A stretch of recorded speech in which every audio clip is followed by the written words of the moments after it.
Hello friends, today I am going to try to explain you the concept of sources of history. So let's begin.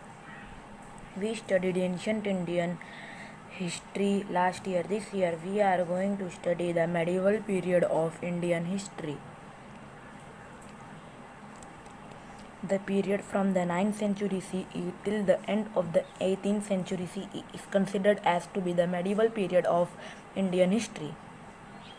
Four factors are very important from the viewpoint of history. They are individuals, society, time, and place.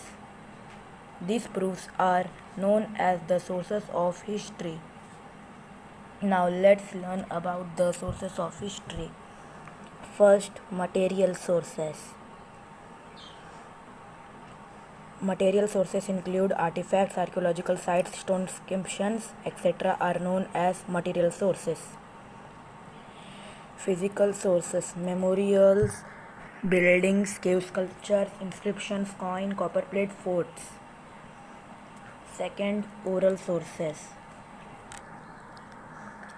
Oral accounts are the account given by a person of events earlier in their life. Often they are taken by the family members, historians, advocates, or other who interview older people in an attempt to document events and lives that might otherwise be forgotten. Third, written sources.